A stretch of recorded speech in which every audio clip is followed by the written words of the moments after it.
Minda, espera Dibu, Minda. Dibu. Es impresionante.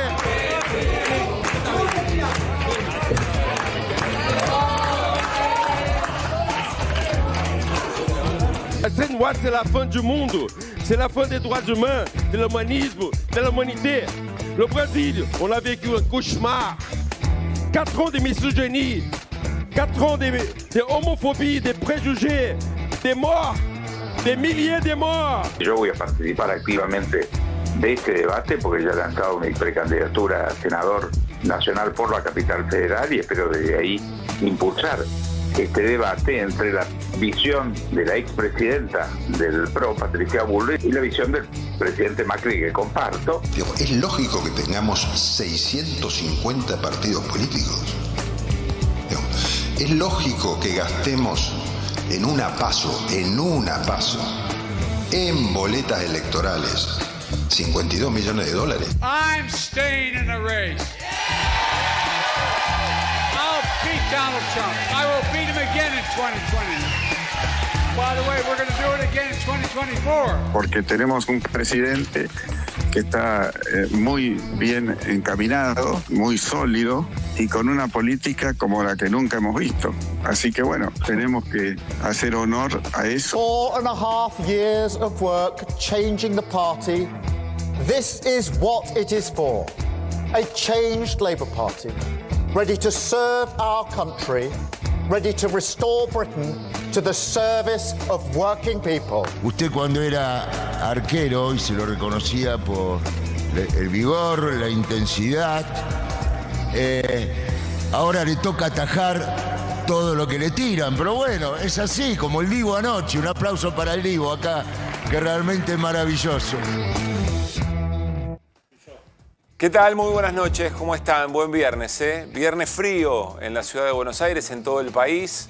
Momentos de muy bajas temperaturas, se esperan incluso temperaturas bajo cero para los próximos días aquí en la ciudad de Buenos Aires, algo que no ocurre desde el año 2011, así que a tener mucha precaución, a cuidarse, y en un ratito nos vamos a detener también sobre otras situaciones que tienen que ver también con estas bajas temperaturas. Bueno, lo decía recién Martín Angulo en el programa de Maxi Montenegro, una noticia que genera mucho impacto en la investigación que está buscando a Loan Danilo Peña, y tiene que ver con la detención de Laudelina Peña, tía de Loan, después de ser indagada, después de haber una semana estado con mucha atención aquello que había dicho Laudelina. ¿Se acuerdan ustedes? Que en realidad la habían presionado primero para plantar una prueba, es decir, el botín de Loan, luego que efectivamente en realidad a alguien había atropellado, que el ex capitán de navío con su pareja Callaba habían atropellado a Loan y ese había sido el fatal desenlace. Bueno, empezaron a investigar, pidieron que se le indague y que se la detenga, pero la jueza entendía que todavía no había elementos para esa indagatoria, hasta que finalmente investigan y trabajan y peritan el celular de Laudelina. Y a partir de allí la indagatoria, una indagatoria que termina con la detención de Laudelina Peña por parte de la jueza Cristina Poserpenso. Y como ya saben, y recién mencionaba también Martín Angulo, son 7 las personas que están detenidas en el marco de la desaparición de Loan. Ya hace 22 días que efectivamente Loan no está, desde aquel jueves 13 de junio, después de ese almuerzo, de esa caminata hacia el Naranjal, y a partir de allí todas hipótesis que se fueron cayendo una tras otra, o en realidad una cancha que se fue embarrando de una manera muy pero muy espantosa, muy dramática. Así que si tendremos novedades en esta noche respecto a este tema es esta, que ha sido detenida Laudelina Peña, y cualquier, por supuesto, información estaremos en vivo en la cobertura desde Corrientes con cronistas de A24, por supuesto. Bueno, muy pero muy buenas noches. ¿Cómo anda Fer Cerolini? Hola Irina. ¿Qué tal? ¿Cómo estamos? Buenas noches, muy bien. Bueno, la noticia de la jornada tiene que ver con el nombramiento, finalmente, el desembarco, después de tanta cosa dicha, de Federico Sturzenegger en el gobierno de Javier Milei, con un ministerio que se va a encargar de seguir desmantelando el Estado, de seguir desregulando elementos que tienen que ver con la intervención del Estado en áreas de la política, de lo social y de lo económico. Nos vamos a detener puntualmente con Martín Granoski. Buenas noches, Martín, ¿cómo estás? ¿Le va bien? Nos vamos a detener con Martín en el recorrido de Federico Sturzenegger a lo largo de los años, los distintos cargos que efectivamente Sturzenegger tuvo. Si tiene que ver con haber vivido muchos años de la política y en gobiernos que fracasaron y que se frustraron en los planes económicos, si de eso tiene que ver la denominación de casta, uno podría decir que Federico Sturzenegger es parte de esa casta. Sin embargo, hay una admiración muy profunda por parte del presidente que hoy dijo: qué lujo me estoy dando en el marco de la jura, momento de la jura que aquí compartimos. Qué lujo me estoy dando. Doctor Federico Adolfo Sturzenegger, jurás por la patria desempeñar con lealtad y patriotismo el cargo de Ministro de Desregulación y Transformación del Estado, para el que has sido nombrado, cumpliendo y haciendo cumplir, en cuanto de vos dependa, la Constitución de la Nación Argentina. Sí, juro.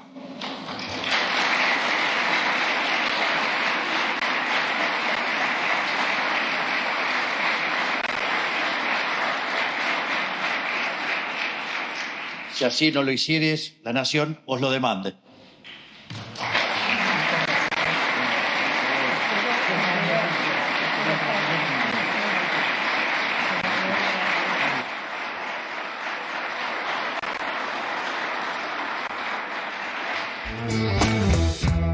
Ministro de Desregulación y Transformación del Estado. Está bien claro lo que Milei espera de Federico Sturzenegger, que además tuvo autoría intelectual del decreto todavía vigente número 70, de la ley Bases. Bueno, una enorme cantidad de elementos que Federico Sturzenegger ya aportó al gobierno de Javier Milei. Faltaba el ingreso formal a través de un ministerio. Luego están las discusiones sobre tensiones entre Luis Caputo y Federico Sturzenegger. Ahora vamos a tratar de explicar por qué. Esto tendrá impacto o no, pero eventualmente lo que importa es qué efecto tendrán las políticas y las leyes que está ahora ya formalmente habilitado a implementar directamente el Federico Sturzenegger. Bueno, Martín, hagamos un recorrido de Federico Sturzenegger, si te parece. Es decir, ¿de dónde viene Federico Sturzenegger? ¿Qué impacto tiene? En este carácter, digamos, o por lo menos en este personaje. Está bien esto, no tan joven. El no tan joven, tiene 58 años, nació en el 66 en Rufino, Santa Fe. Claro. Después se fue a La Plata y estudió en La Plata, es hincha de Gimnasia. Muy fanático. Como Martín Guzmán, perdóname. ¿Como Guzmán? ¿De Gimnasia? Guzmán, de Gimnasia. Nacido en Santa Fe, pero hincha de... decir sí, que... pues vivió en La Plata, claro, y se recibió en La Plata de licenciado en Economía. Perdón, la última vez la pasó muy mal en la cancha. Tenés razón. La última vez que fue a la cancha la pasó muy mal. No lo aplaudieron, ¿no? No, pero digamos que forjó su identidad futbolera más en la provincia de Buenos Aires, en La Plata, que en Santa Fe. Así es. Bueno, el no tan joven, manos de tijera, una imagen recurrente, vamos a decirlo, y está muy bien. Porque no hay mucha manera de evitar pensar que la caracterización de Sturzenegger y su función tiene que ver con esto, con recortar, con serruchar. Digamos, si Javier Milei porta la motosierra, el instrumental de Federico Sturzenegger es un poco más fino, son distintos tipos de elementos cortantes y van sobre el Estado. ¿Y qué impacto tendrá eso sobre la vida de la gente? Son varias motosierras, porque en realidad es el recorte de los empleados públicos. El decreto por el que fue designado ministro tiene 27 objetivos. Entre los 27 objetivos está la palabra modernización varias veces, sí, pero está el tema del empleo público más veces que la palabra modernización todavía. Y hay otra cosa que está también, que es la palabra... Hay dos frases. Una es desregulación, estaba mirándolo bien hoy, y la otra es libertad económica. Y en este caso, en casos como el no tan joven manos de tijera, no hay misterio. El misterio es cómo se va a desempeñar como ministro. Claro. El misterio no es cómo piensa, es lo que vos decías recién. Bueno, porque tiene una larga carrera y porque además vos marcaste dos cosas. Sí. DNU 70, para recordarlo, el DNU 70 es con el que gobierna Milei. Inclusive con la ley base sigue gobernando con ese, porque diputados lo vetó, digamos, o quiso vetarlo, pero el Senado no lo hizo.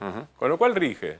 Al revés. Senado lo vetó. El Senado lo vetó y diputados no, perdón. Y falta que hable diputados, digamos. Tal cual. Sí. Con ese está gobernando desde diciembre del año pasado. El enorme DNU, que modifica 300 leyes, es del 2023. Claro. Y también es el autor de la ley Bases. Y el DNU lo había hecho para Patricia Bullrich, que era su candidata a la presidencia. Bueno, vamos a repasar primero los cargos que tuvo en la función pública Federico Sturzenegger y después nos vamos a meter en esto interesante siempre ver el detalle de lo que en el boletín oficial el gobierno dice, bueno, entra Federico Sturzenegger para jugar este partido y de esta manera. Estos son los cargos, cargos públicos anteriores. Secretario de Política Económica en el gobierno de la Alianza. El secretario de Política Económica es algo así como el viceministro de Economía. Viceministro, tal cual. Básicamente.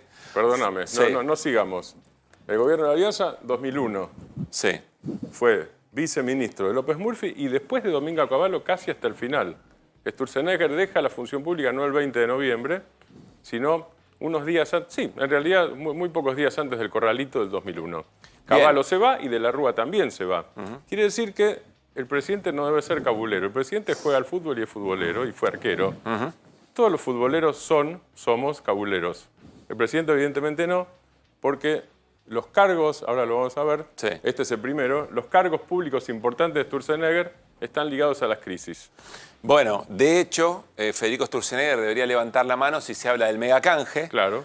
Un préstamo muy importante, pero que vino a cambio de condicionamiento de políticas públicas. Es decir, te damos esta plata, pero tenés que tomar estas decisiones políticas. Y luego el blindaje, una causa muy investigada por el Poder Judicial. Fue sobreseído en 2016, Pablo. Fue sobreseído, pero fue investigado. ¿Por qué? Bueno, porque se le dieron un montón de beneficios a gente que tenía bonos del Tesoro Nacional en sus manos y la renegociación fue bastante llamativa y escandalosa. Claro, la sospecha ahí en lo que vos marcás es que había una serie de bancos que participaron en el megacanje y la sospecha era la participación de funcionarios en relación con esos bancos que eran todos bancos extranjeros. Esta sentencia es largo el proceso, pero fue apelada por el fiscal Delgado, ya fallecido. Fiscal Delgado. El sobreseimiento. Dijo que había que seguir investigando a Sturzenegger. Fue presidente del Banco Ciudad entre el 2008 y el 2013, diputado nacional del PRO entre 2013 y 2015. Eso es Macri-Macri. Claro. Esas dos cosas son Macri-Macri, es PRO puro. Presidente del Banco Central 2015-2018, y aquí viene un elemento, porque fíjense la fecha, 2018 es el año... Es el parteaguas del gobierno de Mauricio Macri. Él protagonizó como presidente del Banco Central aquella conferencia de prensa diciembre del 2017 que se le encontraron similitudes con la conferencia de prensa de Bausili y Caputo el viernes pasado, una conferencia de prensa que generó más ruidos que otra cosa, pero allí es reemplazado como presidente del Banco Central ni más ni menos que por el propio Luis Caputo. Por el Toto Caputo, exactamente. Y por ahí, y de allí vienen algunas diferencias, algunas tensiones que alguien que se mencionaba en estos tiempos. Bueno, ¿cómo operará eso? ¿Cómo eso va en aquel momento, Pablo, él presenta un texto de renuncia muy ceremonioso, dirigido al señor presidente Mauricio Macri, pero en un párrafo de ese texto dice que le faltaron las condiciones de credibilidad para seguir con ese cargo, el cargo de presidente del Banco Central, en medio de la necesidad del manejo de expectativas.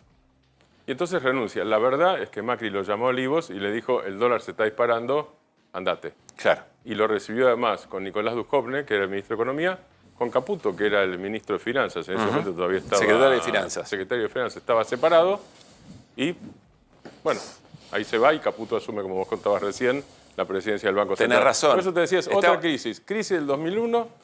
Crisis política del 2001, no solo económica, crisis financiera y política del 2018. Comienzo del declive político de Macri. Bien. Bueno, es interesante, ¿no? Los roles que efectivamente viene a cumplir Federico Sturzenegger, que podría pensar para sí mismo, la tercera es la vencida, podría decir de alguna manera, ¿no? Vuelvo efectivamente a otra gestión importante. En otro gobierno, más allá de lo que pasó en la Alianza y en el gobierno de Mauricio Macri, esta tiene que ser. ¿Qué características tiene? Bueno, que está con Javier Milei, que quizá es hoy el dirigente político, el economista, el presidente que se anima a todo aquello que Sturzenegger probablemente dijo que había que hacer y el resto de los gobiernos no hicieron. Uno puede pensar en esto efectivamente teniendo en cuenta la característica que tiene como economista el propio Federico Sturzenegger.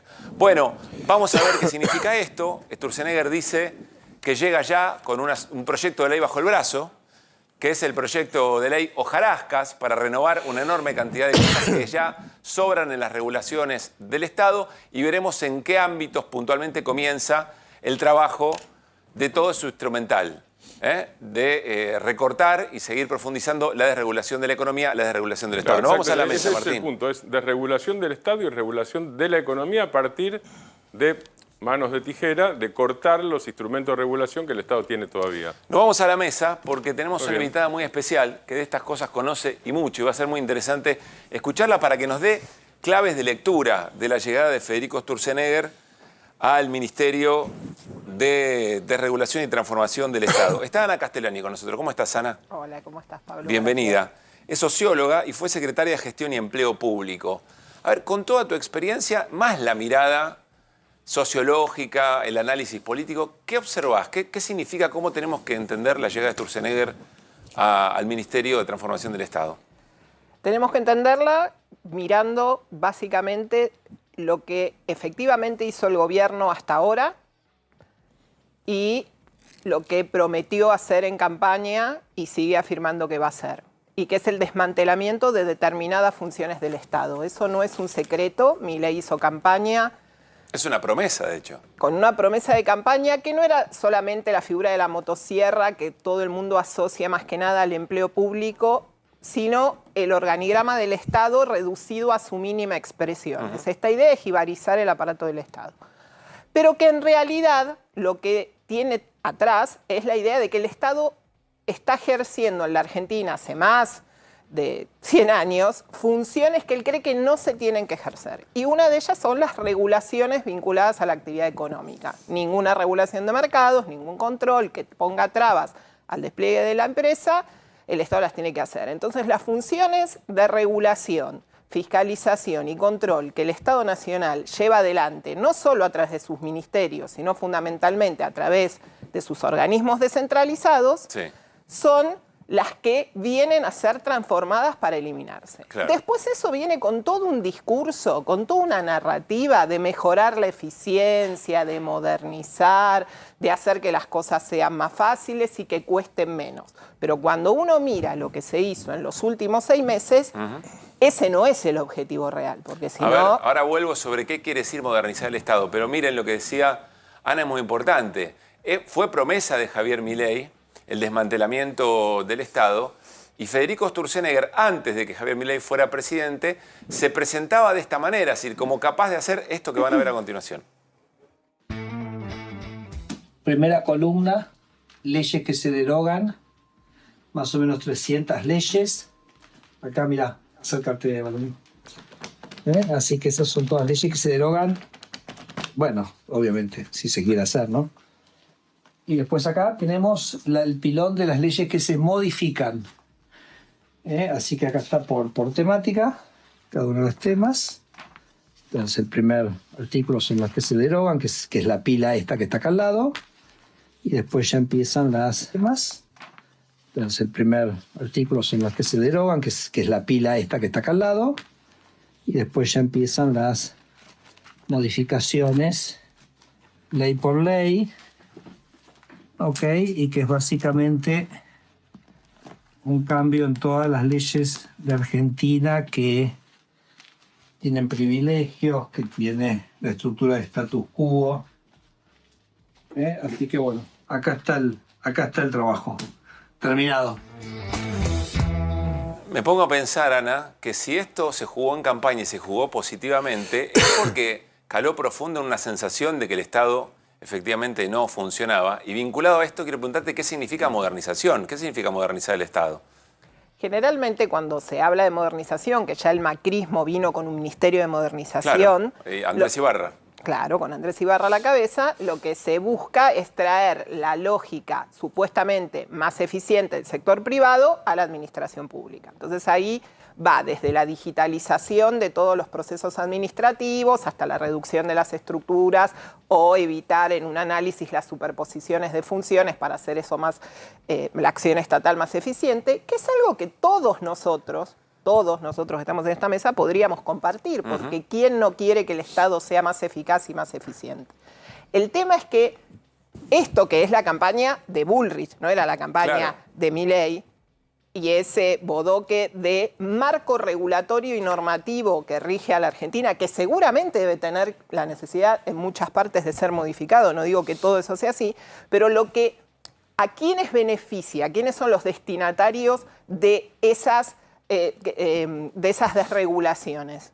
los poderosos, los grandes empresarios. Eso queda claro, que lo que vos estás haciendo, y por algo hay altas sospechas de intervención en la elaboración de las normas que van a la desregulación, de los estudios jurídicos, tanto administrativistas como laboralistas de las empresas, en la redacción de todo este andamiaje, que es lo que verdaderamente molesta. Eso beneficia concretamente a algunos, pocos, y perjudica a muchos. Yo te conocí antes de que llegaras al gobierno como socióloga e investigadora de las élites argentinas y de quienes gobernaban. Milei habla de la casta. Bueno, si querés usemos ese tema. La verdadera casta, a mi juicio, es esa, pero eso es una opinión personal. Sturzenegger, ¿cómo está ligado? ¿De qué manera está ligado a ese sector de élite que vos estudiaste? Él está ligado porque está realmente convencido. Yo ahí reconozco una genuina convicción de que ese es el modelo y lo ha implementado. Hay una honestidad intelectual en el sentido de creer que esa es la Argentina que hay que construir porque hay que terminar con la larga agonía de la Argentina peronista. ¿Y a qué sectores especialmente? ¿Al sector financiero? ¿A cuál se lo podría ligar a Sturzenegger? En cuanto a intereses o a ideología confesada. Yo creo que en este momento él está respondiendo a una élite de poder económico que está imbricada en todos los sectores de energía, de financieros y bancarios y de industria. No es sectorial la división, porque el capital ya no está fraccionado, sino que está integrado. Pero realmente hay una convicción de que el mercado tiene que funcionar sin ningún tipo de limitación. Y el Estado argentino, a través de todos estos organismos que se fueron construyendo en el tiempo, desde el ANMAT, que te regula qué podés consumir como medicamento o como alimento, hasta el Ente Nacional de Regulación del Gas o de la Electricidad, que va para la fijación de las tarifas o la defensa de los consumidores, todos esos organismos molestan. Por eso lo que se sanciona en la ley bases va en esa dirección. Irina, yo te quería preguntar algo relacionado con esto y con esto de que se jacta Sturzenegger de todas las leyes que eliminaron, que también tiene que ver con la desregulación. Vos mencionabas la falta de controles, ¿no? Todos los controles que se eliminan. Recién dabas algún ejemplo, pero te quería preguntar más ampliamente. ¿Qué efectos tiene económicos, políticos, sociales, la falta de control? Mira, está claro en el espíritu del decreto 70 y de lo que se sancionó en la ley bases con respecto al Estado, a la reforma del Estado, que vos lo que estás buscando es descentralizar, transferirle a las provincias, tercerizar en otros actores funciones que hoy lleva el Estado vinculadas al control de funcionamiento de los mercados. Vos lo tuviste el ejemplo concreto con las prepagas, con las empresas de medicina prepaga. Desregúlese, ahora las de telecomunicaciones, desregúlese. ¿Y qué sucede cuando pasa eso? Los precios suben, no hay mercados perfectamente competitivos. Al no tener el Estado ahí una injerencia de fijar parámetros de hasta dónde te podés mover, el capitalista directamente sube los precios y el que se perjudica es el consumidor. Otro ejemplo muy concreto, Telam, para dar un caso concreto. Era una agencia de noticias, propaganda, publicidad, ¿sí? Que tenía décadas de existencia y que tenía alcance federal. Hoy, ¿qué va a ser? Una agencia de publicidad y propaganda.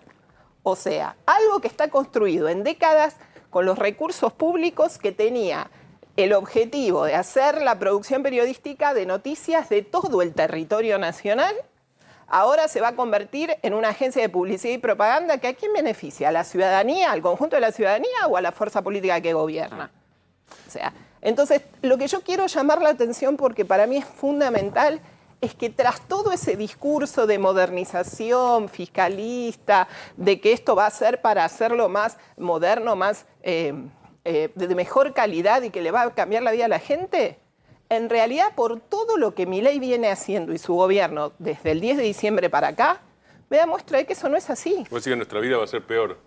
No, yo digo que ya hoy todos esos objetivos que argumentan el por qué cambiar no se están cumpliendo. Si a vos te interesara realmente que no hubiera superposición, una estructura, como dice el decreto de la creación de este ministerio, que entre una de las funciones es evitar esta desproporcionada estructura. ¿no? Vos Sí. decís, no, tenemos que tener tantas secretarías, subsecretarías. ¿Sabés cuántos cargos de estructura tiene la subsecretaría de vocería y comunicación? Tiene 37 cargos. Nunca ¿Eso he es visto. mucho o es poco? La lucha contra el narcotráfico, que es una subsecretaría, tiene 6. Como para que te diga. ¿La vocería tiene 30 y cuántos? 37. ¿Y, ¿Y la lucha contra el narcotráfico?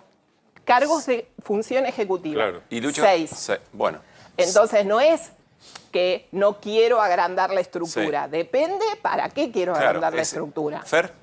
Sí, a ver, el problema es que nosotros estamos dando por las posturas de Sturzenegger, las damos como este concepto de modernización que traía ya el macrismo y que ahora vuelven a repetir. Lo que hay que decir es que ni en Estados Unidos ni en la Unión Europea estos conceptos irían a cumplirse, porque tienen limitaciones muy serias en distintas áreas. Tienen una regulación de la competencia que en Estados Unidos le han llegado a poner miles de millones de dólares a Volkswagen. Es decir, ¿qué pasa en los países serios? No, los países con la serios, presencia digo, del Estado? esto que tipo, cuando dicen que es medio un terraplanista, es porque es un terraplanista, no es un tecnócrata criado en Europa que quiere acá hacer algo europeo. En Europa, las cosas que él plantea, ni en Estados Unidos ni en Europa, tienen esos planteos ¿es así? en ¿Es funcionamiento. como dice Fer? Existen en todos los países desarrollados diversos grados de regulación. En Europa Occidental mayores que en Estados Unidos. Pero en Estados Unidos sí existen regulaciones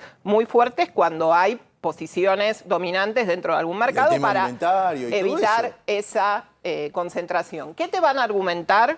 Bueno, pero nosotros somos un país en vías de desarrollo. Necesitamos hacer eso para el capital, para que el capital venga. Claro. Que es lo mismo que te dicen con la reforma laboral. Necesitamos hacer la reforma laboral para que se cree empleo de calidad. Y ninguna reforma laboral de ningún tipo, ninguna, va a resolver los problemas del mercado de trabajo, porque el problema del mercado de trabajo lo resuelve la política interesante económica. que Ana, aún siendo crítica de la función de Sturzenegger, diga, bueno, en realidad lo van a hacer o están pensando que todavía no hay un desarrollo suficiente y que eso eventualmente después generaría esa posición. A ver, repasemos cuáles son los objetivos que le ha puesto el propio Milei a través del decreto a Federico Sturzenegger en un trabajo interesante de resumen que hicieron nuestros colegas del Destape, que son 27 puntos, pero nuestros colegas del Destape hicieron una suerte de resumen por área, si ustedes quieren. Ahí está el primero, impulsar el crédito, si regulaciones o desregulaciones, en realidad transformaciones para impulsar el crédito. Vamos con el segundo, disminuir los costos del sector privado y productivo.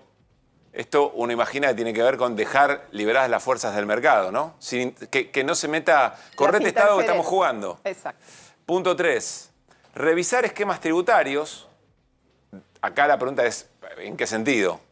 Eventualmente, porque también uno puede decir, bueno, ¿quién no está de acuerdo en revisar de qué manera recauda el Perdón, Estado? Pablo, lo que pasa es que el sentido es el sentido que ya existe. DNU 70, ley bases. Sí. Y 7 meses de Milei. No hay misterio.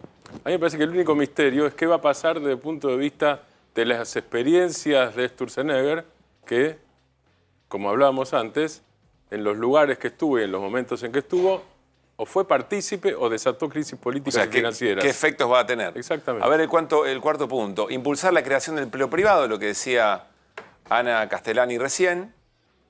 Punto 5, reducir el gasto público, también, esta la sabemos. Entender en la política salarial del sector público, esto significa, me imagino yo, y como bien diciendo ustedes, lo que viene, formalizar lo que viene ocurriendo, que es decir, pasarle la guadaña a los salarios de trabajadores y trabajadoras del Estado. 7, formulación de políticas nacionales en materia de recursos humanos. Uno imagina precarizar las condiciones de contratación del sector público. Y el último, impulsar la incorporación y mejoramiento de los procesos tecnológicos, infraestructura informática. Aquí quizá lo de modernización cuaja un poco con más sentido. Bueno, ¿le ves futuro a esto, Ana? Yo voy a decir datos concretos. Sí. El Instituto Nacional de la Administración Pública existe hace más de 50 años, es el órgano que se tiene que ocupar de la capacitación y formación de los empleados públicos nacionales. Desde el 10 de diciembre no tiene autoridad a cargo. O sea, no puede ni expedir un certificado del curso que se realizó. Si a vos te interesa, y lo pones en un decreto, que mejorar la calidad de la carrera administrativa, ¿cómo vas a dejar eso a la deriva como está hoy hace 7 meses? Si a vos te interesa la idoneidad del empleado público y contratar a los mejores, ¿por qué cuando vas a reclutar en tus filas para funcionarios los cargos políticos trae gente que su última experiencia laboral fue ser representante de un grupo de rock o fue vender por Instagram muñecos de pana? ¿No? Digamos, eso es lo que está pasando en la realidad. Esos son los cuadros que están ingresando. No es el mejor equipo de los últimos 50 años de Macri diciendo los que estaban en el sector privado conduciendo empresas van a venir acá, son los mejores y nos van a traer esa lógica. Acá hay una cosa totalmente improvisada que tiene un último objetivo, que es desguazar el Estado. Y lo dijo Milei hace poco, soy el topo que viene a destruir el Estado. Ana, quiero hacerte una última pregunta que para mí es importante. ¿Qué se hizo mal entre aquellos que tenían una idea de que el Estado era importante, que el Estado tiene que estar presente? ¿Qué se hizo mal como para que garpe tanto la idea de pasarle motosierra o eventualmente desregular de esta manera o achicar tanto el Estado? Yo creo que a la ciudadanía siempre la situación de malestar económico de los últimos 12 años, que tiene que ver con un proceso macroeconómico de estancamiento y de distribución que nos está dejando viviendo cada vez peor, con una experiencia que cualquier ciudadano de este país tiene de vínculo con el Estado, que además en Argentina, país federal, es el Estado nacional, el provincial y el municipal, y la gente no distingue con mucha claridad las tres ventanillas, y todos tenemos un registro de que ahí hay cosas que no funcionan y evidentemente no funcionan, porque no es fácil hacer la transformación cuando no hubo una política de Estado en los últimos 40 años para tratar de mejorar el Estado realmente, sino vaivenes de destruílo, modernizalo, no le des pelota, que solamente con decir y poner gente que haga cosas alcanza. Bueno, o sea, pasamos de muchos vaivenes. Yo veo lo que sufre la administración pública, lo que es la planta permanente, lo que son las personas que trabajan, que tienen el 57% en la administración pública nacional tienen títulos superiores. O sea, no es la empleada de Gasalla el empleado de la administración pública. Cuando la gente se iba a vacunar en plena pandemia, vio lo que era el Estado. Cuando se sacó el ATP y el IFE en menos de 40 días, ves lo que es el Estado. El problema es que también ves lo otro malo del Estado y tenés muchos malestares y Milei vino a prometer algo que no es lo que está haciendo. Milei no está sacando ni achicando el gasto público por ahí. Está achicando el gasto público por el lado de las jubilaciones, las transferencias a las provincias, la obra pública. Está echando gente a mansalva en un montón de lugares, desmantelando programas claves que protegían derechos de la ciudadanía y tomando 100 personas en la subsecretaría de vocería para encargarse de las redes sociales. Hay tuiteros famosos ahí adentro nombrados. Bueno, entonces, las cosas como son. Ana, muchas gracias por haber venido. Se me ocurre que vamos a conversar asiduamente. Para cerrar el capítulo Sturzenegger, un gran hit de Federico. Cuando en Estados Unidos, en una conversación con estudiantes universitarios, casi que confiesa que el gran consejo de la política, del gran consejero en su momento, de Mauricio Macri Durán Barba, le dijo, habla de cualquier cosa menos de lo que vas a hacer. Lo compartimos. Well, the first one is don't propose anything. When you propose anything, I mean, what do you mean? I've prepared myself for 35 years to go to Congress and propose things. No, people are not particularly concerned about that, so just don't waste your time. That's not relevant for people, so please forget about proposing anything. Okay. What's the second thing? And he says, the second thing is don't explain anything. What do you mean, don't explain anything? There's, for example, one of the blocks of the debate was going to be on inflation, which is very high in Argentina today, and says, what am I going to do if I can't explain why? No, because if you explain inflation, then they're going to say that you're going to explain that money printing generates inflation, and that you have to reduce money printing, and if you have to reduce money printing, that means that you're going to do a fiscal adjustment, and a fiscal adjustment means people will lose their job, and we don't want you to kind of say that. You just, when you're in government, do whatever you think has to be done, but not right now in the middle of the debate. Bueno, vean el salto cualitativo de la política eventualmente, o de las promesas de campaña, lo que significaba en ese momento para Durán Barba hablarle a la sociedad respecto a lo que se iba a hacer. Porque ahora es todo lo contrario. Por eso yo decía, cuando charlamos con Martín Granowski, Sturzenegger se va a sentir mucho más cómodo, porque el consejo en aquel momento era no digas lo que vas a hacer. Y lo invita a un presidente, y lo elogia a un presidente, y lo admira a un presidente que dice exactamente lo que va a hacer. Se debe sentir mucho más cómodo Federico Sturzenegger consigo mismo, en términos de, incluso hasta su honestidad intelectual. Bueno, para darle sentido a cosas que ahora Fer Cerolini nos va a contar, que es el impacto concreto que estas medidas están teniendo. ¿Sí, Fer? Sí, no, igualmente hay que decir que Sturzenegger es un cínico redomado. Le encanta reírse no con la gente, de la gente. Y lo hizo, ¿se acuerdan cuando en un momento dijo, qué bueno, el Estado está regalando el previaje? Me lo acabo de sacar, ¿se acuerdan? Se tomó el previaje porque dijo que te devolvía la plata y que era un muy buen negocio para él. Teóricamente estaba en contra. Siempre hace cosas y dice una cuestión ahí casi me animaría a decir psicopática. Sí, yo tengo un matiz ahí. Me parece que Federico Sturzenegger, distinto quizá de otros integrantes del gobierno, él está convencido, como decía Ana Castán, está convencido que bueno, tiene yo que hacer lo que a mí hace. me tocó Y el modo de argumentar, lo que plantea, uno puede no estar de acuerdo. En su momento dijo que la política de ir a observar precios de los precios cuidados eran similares a los de los partidos nazis en la Alemania nazi. Bien, fue muy cuestionado por eso. Pero él está convencido de lo que Yo le hace. pregunté en un momento, en una entrevista que estaban Intratables, y en el comienzo de Intratables, que él había viajado con Cavallo a Estados Unidos. Cuando fue a Estados Unidos plata viajó al final. Antes de que se caiga todo. Claro. Entonces yo le dije, che, ¿a qué fueron con Cavallo? ¿Qué expectativa? El blindaje. Claro, el blindaje que no pasó. ¿Qué expectativa tenían? No, nosotros cuando llegamos ahí, los norteamericanos nos decían, che, ¿para qué vienen si no les van a dar nada? ¿Acá qué vienen? Y entonces le digo, ¿y para qué fuiste? Y para que Néstor después pudiera hacer un canje mejor con Lavagna. Yo fui a trabajar para Néstor y se reía. Digo, esa cosa de esa sonrisa siempre de decir, me dijo que y va y lo demuestra que lo hace, él le encanta y se ríe, no sufre. Bueno. A mí lo que me sorprende, porque vos cerramos, decís, es alguien que está convencido, sí, pero yo acabo de escuchar a Martín y no sé cuál fue el éxito de Sturzenegger en su carrera. No, parecido a Bullrich. No, pero no es un problema de Sturzenegger, es un problema de las políticas que implementa Sí, todo en los bien, gobiernos en los que está participa. bien, pero vos estás asumiendo un lugar Claro, donde vos tenés generás una la política. responsabilidad enorme en un país que está en crisis, digamos. Hasta ahora, salvo Banco Ciudad, porque Banco Ciudad no interviene en la política macro, yo insisto, cuando hubo crisis política y financiera.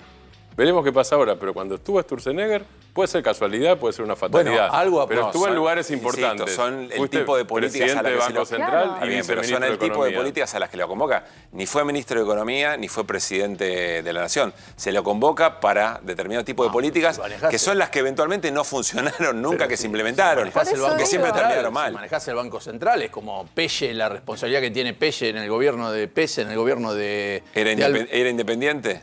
No era independiente, pero justamente cuando decían, che, ¿por qué le dan tanta plata a las empresas y no las capta el Banco Central? Es una decisión política que toma el hombre que dirige el Banco Central. Bueno, en todo caso, las consecuencias de las políticas económicas se están expresando y hoy se conocieron datos oficiales de la actividad económica, Fer. Bueno, acá está la obra de Sturzenegger, si es que participó, creo que algunas de las ideas del DNU son propias. ¿El DNU 70? ¿Cuáles son los datos? El DNU 70 sale casi todo ese Casi de ese mamotreto que mostró, mamotreto. sí, claro. Bueno, ¿Cuáles acá son los datos de la acá industria? está la obra de Sturzenegger. Bueno, índice de producción manufacturero, que lo da a conocer hoy el INDEC. Tenemos ahí Sí, lo estamos viendo. Estamos viendo, bueno, la pantalla grande la tenemos allá. Tenés la caída de alimentos. Está 6,6 alimentos y bebidas, 7,7 de enero a mayo. Esto estamos hablando de mayo. Textiles, prenda de vestir y cuero. ¿Cuánto se vende menos hoy que se vendía en mayo del año pasado? Se produce 12,6 menos que el año pasado. Enero a mayo, 15,9. Te vas ahí, ¿cuál es la otra que tenemos? O sea, tenés la comparativa interanual y después tenés lo que va del año. Lo que va Esas del son año, las que dos es peor cifras. todavía. Es decir, que no termina nunca de caer esto en muchos de estos rubros. Estamos ahí... Después tenés madera, papel... Bueno, edición e impresión. tenés uno de refinación de petróleo, 10,1, 8,9. Después tenés 17,3... productos de metales, maquinarias y equipo. Es una catástrofe. Todo donde lo mires. Industria automotor, menos 18,8, 16,4. A ver, te termino con los últimos tres. Otros equipos, aparatos e instrumentos, caída interanual del 28,1%. En lo que va del año, peor, 34,8%. Automotores y otros equipos de transporte, 18,8%. En la comparativa interanual, en lo que va del año 16,4%. Y mire muebles y otras industrias que están los colchones, 33,6%. Es de cada 3 productos que se vendían, se producían el año pasado, se producen ahora 1. uno menos, ¿entiende? Ahí Ese es el se dato. producen 2, se cayó 1. Es un montón. Son números que... Y dicen que no, estamos rebotando. Yo no sé qué estamos rebotando, dónde está el rebote, porque no para de caer. Si vos tomás mes contra mes, 0,2 cayó. Es decir, mayo contra abril. Y si tomás, ¿cuántos rubros tiene este área así industrial? Son 16 rubros. ¿Sabés cuántos cayeron? 15. 15 de 16. 15 de 16. Hay uno que tiene que ver con el área del petróleo ahora, que levantó el 2%. Pero bueno, que es un negocio que a cuánta gente le llega. Bueno, ahí tenés, porque después lo hacen te lo tienen discriminado de otra manera. Manufacturero a nivel general. Y mirá la caída abajo, menos 30%. Claro, son todas caídas. No es que usted está viendo invertida la. No, invertida eso el es para cuadro. atrás, no hacia adelante. ¿No? Claro, es todo en negativo, es todo en retroceso. El máximo arriba del 30. Si hubiera habido una actividad que hubiera dado positivo, que estaría hubiera para el crecido, otro lado. habría una barra hacia la derecha. No hay ninguna. ¿Se entiende? Y ahí tenés alimentos, bebidas, textiles, bueno, un poco. Pero bueno, lo que son estamos viendo números, no es antes. un poquito. A mí siempre me gustó la economía y cuando veíamos el proceso de la Rúa, si se veía el tema de Machinea, las variaciones, si vos te acordás, era, cayó un 1%, 2% más. No, 15, 20, 30, son cifras que son apabullantes. Digo, muchas de estas cosas tienen un impacto inmediato, se empieza a observar las preocupaciones por el empleo, la limitación. Las empresas grandes en que el dicen, salario, tenemos y luego, tanto stock, ¿dónde lo cierro pongo? la idea. Sí. Y luego hay consecuencias que se van viendo a mediano y a más largo plazo. En medio de todo esto, la importancia de qué es lo que comprende una sociedad y por qué están pasando estas cosas. Es decir, si esto era inevitable y tenía la culpa el gobierno anterior, o ya se empieza a observar que el propio gobierno de Javier Milei toma decisiones que construyen esta Bueno, escena. usted se acuerda, justo hablamos de la etapa de Sturzenegger en el gobierno de Mauricio Macri, uno dice, bueno, cuando se presentó venía Durán Barba y decía, vamos a mantener lo bueno, vamos a cambiar lo malo, todo. Pero, ¿qué hacía Macri para no ser considerado un conservador? ¿Usted se acuerda cuál fue el elemento que lo distinguía? Era que él admiraba, junto con algunos de sus integrantes del gobierno, el desarrollismo de Frondizi. ¿Estamos de acuerdo? Hablaba de Frondizi, sí. Hablaba de Frondizi y hablaba del desarrollismo. Ahí lo tenía el vasco de Bendiguren, que es el desarrollista. Es el tipo más enfrentado con esta política. No tiene que ser un progresista, nada. Un industrialista se vuelve loco. Porque... Bueno, ahí hay una pregunta, ¿no? Que seguramente la próxima semana nos vamos a detener. Algo que ayer le preguntaba Fer Cerolini a Abel Furlan, el secretario general de la Unión Obrera Metalúrgica, ¿qué es lo que está pasando con la Unión Industrial Argentina? ¿O por qué los industriales no dicen o no hablan más claro y más fuerte respecto de lo que está pasando? Mucho peso de lo ideológico. Hay que preguntarse si alguna vez hubo un gran empresario que no haya sido oficialista, aun cuando las cuentas no le daban. Vamos a cambiar de tema. Se viene el fin de semana elecciones muy importantes en Francia. Es la segunda vuelta, es el balotage. ¿Se acuerdan? En la primera vuelta un triunfo muy importante de la ultraderecha en Francia, de Marine Le Pen, pero hubo elecciones en Gran Bretaña, en el Reino Unido. Elecciones que dieron, bueno, quizá una cachetada al avance de la ultraderecha en toda Europa. Vamos a compartir la palabra de Keir Starmer, que es el ganador de las elecciones del laborismo. Ahora lo explica mejor Martín Granowski, pero una derrota muy fuerte del conservadurismo en Inglaterra. Dale. The British people have delivered a sobering verdict tonight. There is much to learn and reflect on, and I take responsibility for the loss. Change begins now.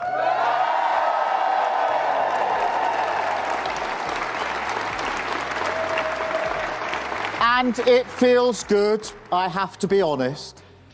4.5 years of work changing the party.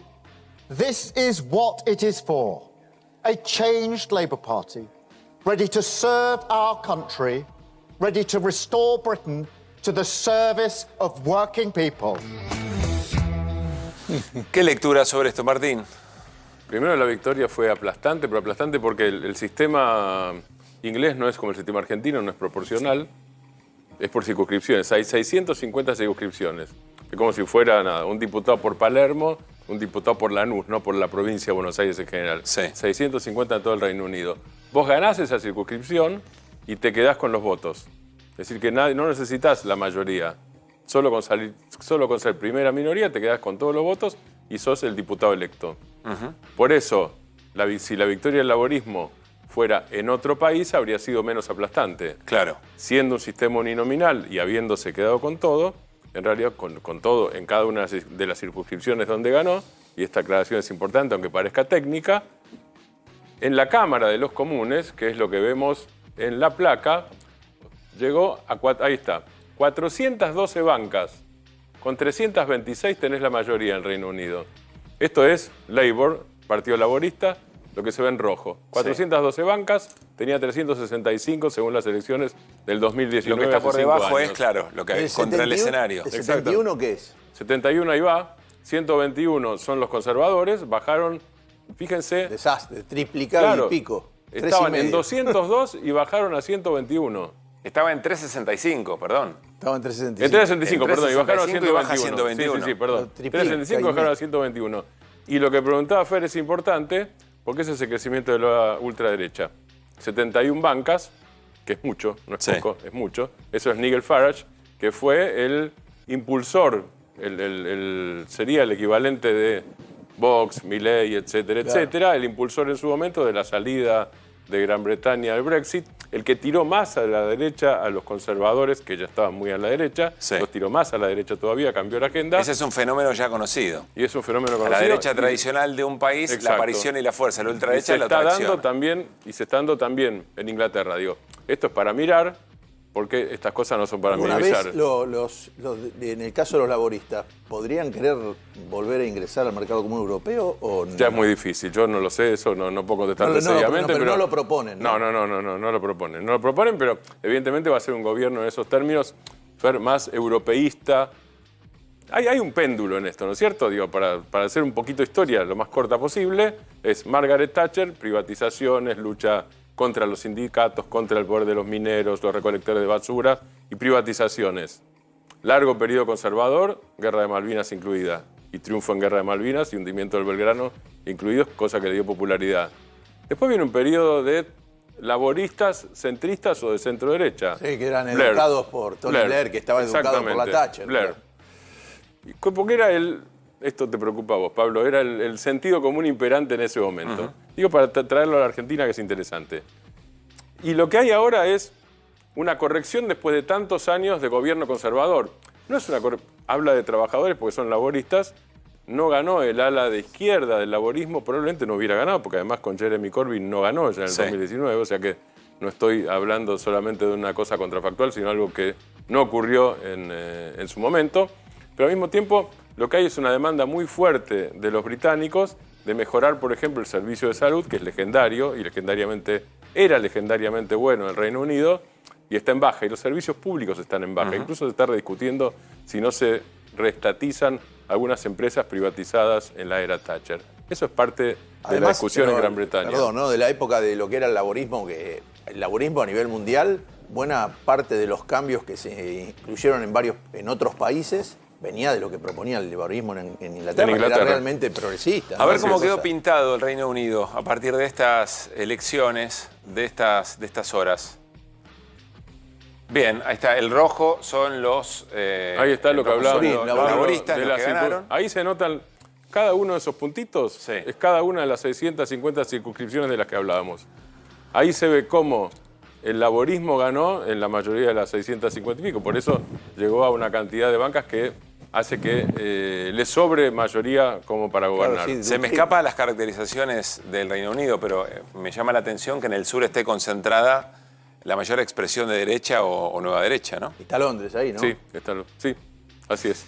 Hay otro elemento que me pareció interesante del candidato ganador, del primer ministro laborista británico, es que dijo los gritos y las extravagancias en la discusión política se han acabado. Es decir, muy atento también al modo de discutir la política. Recordemos Boris Johnson y todo lo que ocurrió efectivamente después. Interesante para ver hacia dónde deriva el debate político en un país que recuperó por lo menos, no sé, el centro progresista. Sí, digamos que no el centro hasta ahora. Digamos que el centro. Bien. En un país que al mismo tiempo tiene una característica que se repite en Estados Unidos y se está agudizando en la Argentina, que es una división social cada vez mayor, con los billionaires, o sea, los que tienen miles de millones de dólares, cada vez más ricos y el resto cada vez más pobres. Gracias, Martín. Veremos lo que pasa en Francia el fin de semana. y cómo cae la clasificación, por otra parte, en la Eurocopa frente a Portugal. Me acordé porque varios jugadores del plantel francés fueron muy directos, ¿no? Tratando de que se conforme un frente lo suficientemente grande como para que la extrema derecha no gane Bueno, en además, Francia. Casi una crítica de la derecha es casi que la selección era una selección africana. Es una de las cargadas que hace la derecha en Francia. Por el tema de la Y inmigración. porque tiene muchos afroamericanos. Hay una cosa, Pablo, que se está preparando acá el domingo. Hay negociaciones en algunos lugares. Cuando hay riesgo de que gane la fuerza de Marine Le Pen, hay renuncias a la presentación directamente, cosa de que los votos se concentren y no se dispersen. Hay negociaciones en toda Francia. Bueno, cambiamos de tema, venimos a la Ciudad de Buenos Aires. Miren, de Europa, de las elecciones en el Reino Unido, en Francia, nos venimos a la Ciudad de Buenos Aires. ¿Por qué? Porque una jueza tomó una decisión polémica para la mirada y la lectura del gobierno de la Ciudad de Buenos Aires, que es que efectivamente se anulen detenciones para personas en situación de indigencia, más de 100. Irina, ¿cómo es el tema? Bueno, la jueza Natalia Oman, que es una jueza de la Ciudad de Buenos Aires, resolvió, como bien decía recién, declarar nulas las requisas y las detenciones en el caso de 126 personas. Hablamos de personas que están en situación de calle o que están en situación de vulnerabilidad social, claramente, pero que son requisadas por la policía de la Ciudad de Buenos Aires. ¿Qué quiere decir requisada? Quiere decir, bueno, las detienen, las demoran, las revisan. Y estamos hablando de gente que, ¿en qué circunstancia ocurre esto? Cuando están buscando alimento, cuando están revolviendo en la basura. Ustedes habrán escuchado... En esa situación las detienen. Sí, en esas situaciones las detienen. Ustedes habrán escuchado seguramente, porque hay organizaciones sociales que están hablando de esto mucho, que hay gente en situación de calle, que además a las que se les quitan las pertenencias, ¿no? El operativo limpieza que hizo una publicidad del gobierno de la Ciudad de Buenos Aires. Bueno, Natalia Oman toma esta decisión porque además estas requisas se hicieron sin orden judicial. ¿Cómo se entera ella de esto? ¿No? Porque ella estaba de turno en el mes de junio y ella, bueno, evalúa durante la segunda quincena de junio qué es lo que pasa, empieza a recibir, se ve que tienen un grupo de WhatsApp en la justicia porteña, donde se va dando cuenta de detenciones y de requisas de este tipo y de otro tipo también. Bueno, y ve que va creciendo el número. En 15 días, ¿no? En menos de 15 días. ¿Cuántos días quedaban detenidos? No, los detienen por ahí unas horas o los demoran, pero eso es una detención. Sí, claro, sí. O por ahí un día, ¿no? O sea, puede ir variando, pero es una detención. Y ella dice, bueno, le pide información a las fiscalías que habían avalado esas detenciones, porque estaban avalados por los fiscales de turno, y nadie le contesta nada. No le dan información ni la policía ni el Ministerio Público Fiscal. Entonces ella empieza a analizar estos casos. Lo que ve es que lo que se informa es, por ejemplo, persona en situación sospechosa. En estos términos, Sí.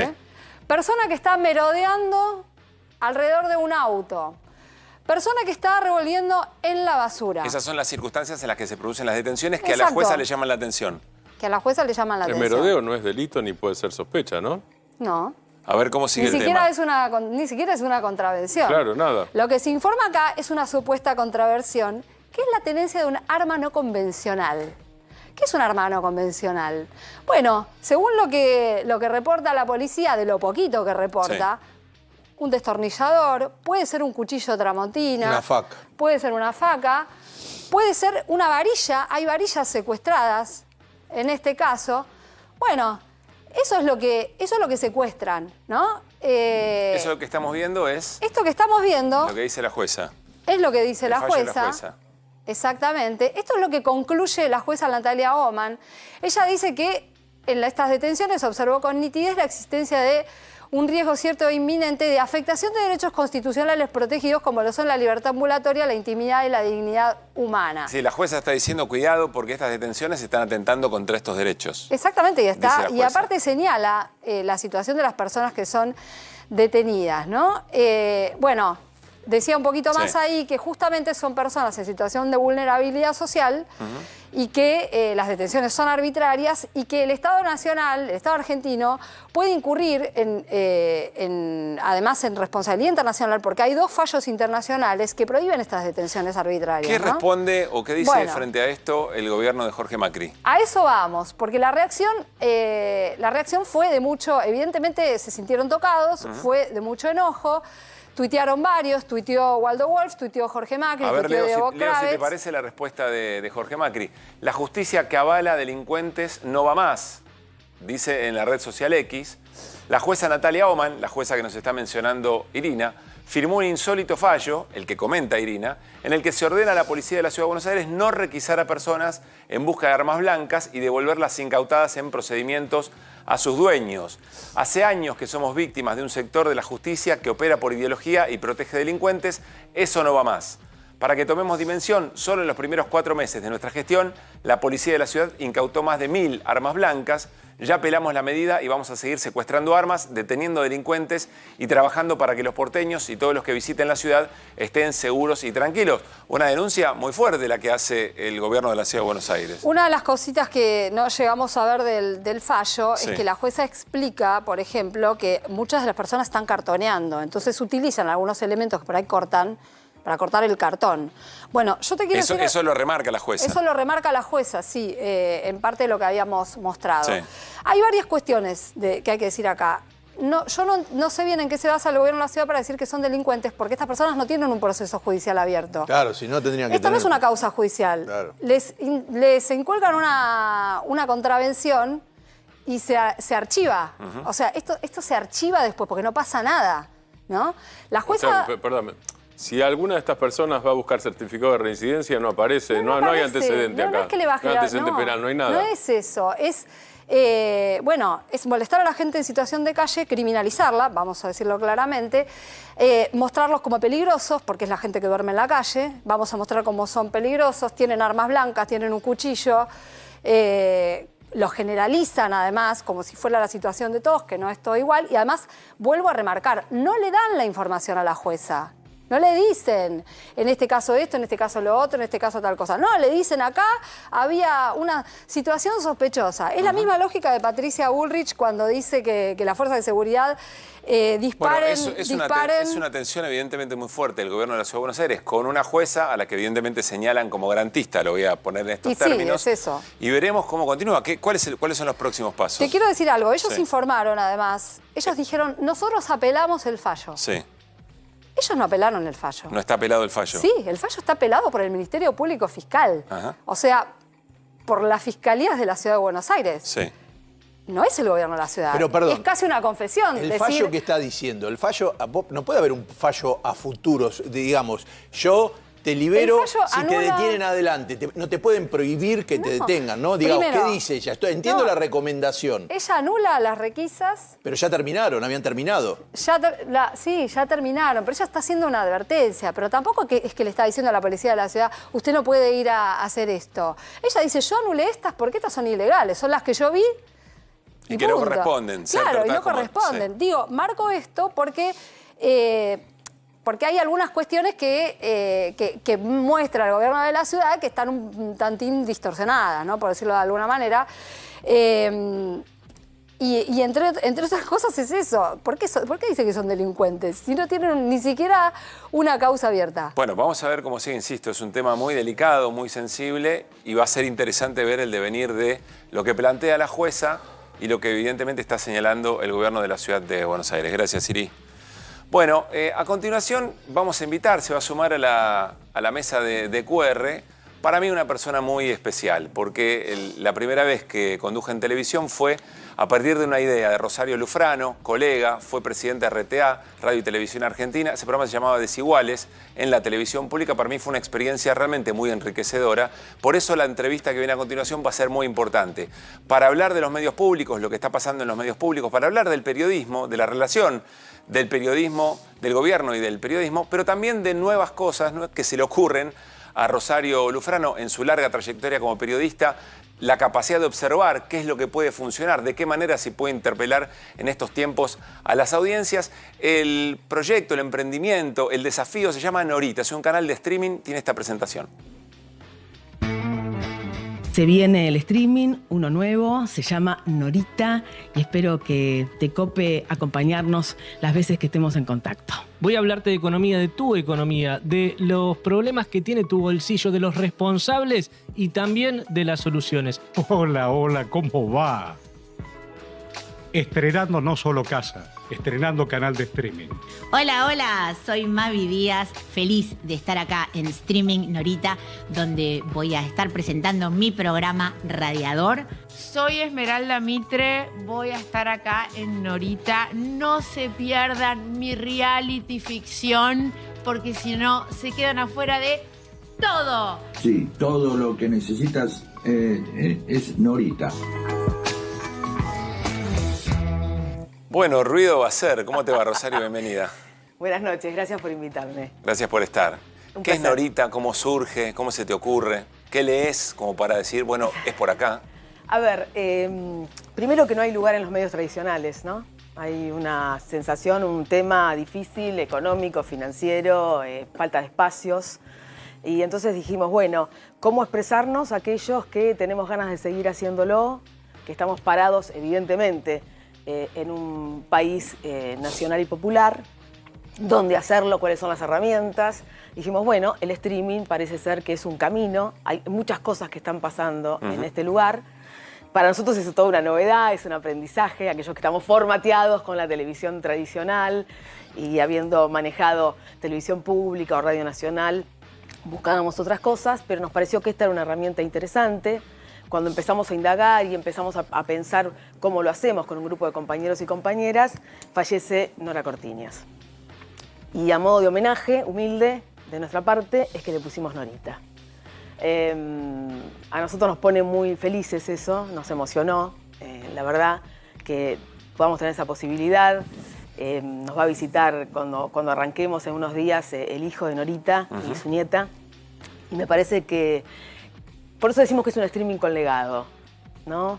Porque el espíritu de ella y su sonrisa y su lucha y su presencia, viste que ella estaba en todas, todas. No había lucha en la que no estuviera. Que llegaba chiquita, su sonrisa. Y a su manera, además, ¿no? Sí, a su manera. Entonces esta cuestión de la presencia en tiempos de abandono y de deshumanización nos parece que es muy importante. Así que vamos con Norita. Ahora vamos a tu mirada del momento, a qué es lo que está pasando con el periodismo.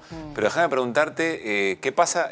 Ya entendimos de qué va el streaming, ya entendimos de qué va la comunicación a otras audiencias desde otros lugares, o todavía eso es algo que se está explorando? No, yo creo que se está explorando. Hay una tendencia de un streaming que va a muy jóvenes.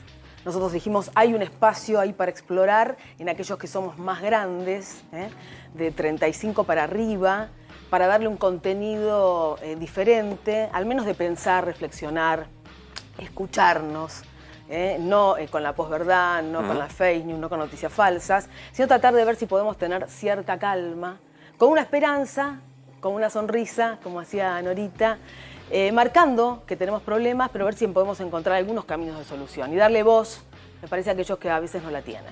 ¿Qué te hace pensar que puede funcionar? Yo justamente estaba pensando en esto de los jóvenes, ¿no? De que el streaming es mucho show y muy dedicado como a un sector bastante juvenil. Sí, en algunos casos es superficial, en algunos casos, en otros no, se pone realmente muy interesante de ver a esos jóvenes interactuando con otros, con otras realidades. Pero a mí me parece que hay un nicho que no está atendido, por decirlo así, y nos parece que es una oportunidad. Vamos a ver si estamos a la altura de Norita y podemos hacer lo que estamos buscando. Pero yo creo que hay ahí mucho para indagar con un lenguaje, con una manera. Creo que el hecho de que el streaming te permita, no sé si nos van a ver en ese momento que estás en el aire. Claro. Pero hacer los cortes de todo lo que pasó en el programa y rebotarlo por todas las redes sociales y plataformas habidas y por haber, me parece que es una manera de encontrar cómo llegar con el mensaje. En definitiva, lo que estamos buscando es tener la posibilidad de emitir y que haya receptores. Estén donde estén, los vamos a ir a buscar. ¿Cuándo es el lanzamiento? El lunes lanzamos 8 de julio, 19 horas, va el programa de Mavi Díaz, que arranca con una nota a Nico Mir, que es, dicen todos los que entienden, yo los estoy conociendo, ¿ves? Es lo que nos pasa, es el rapero más importante de la Argentina.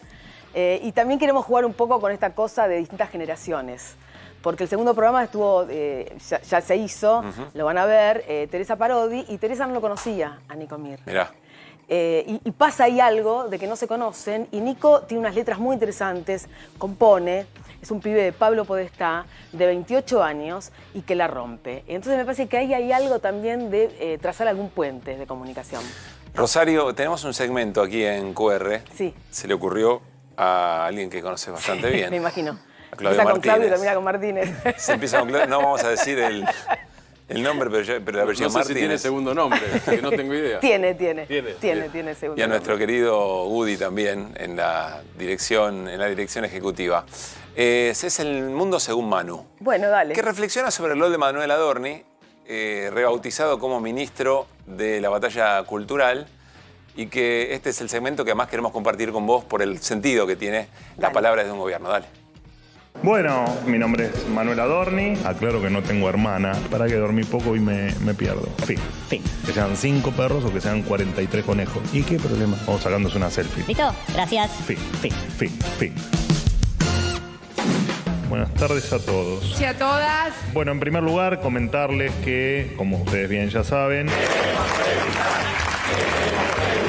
el doctor en economía, Fernando Sturzenegger, acá estamos. va a ocupar el Ministerio de Desregulación y Transformación del Estado.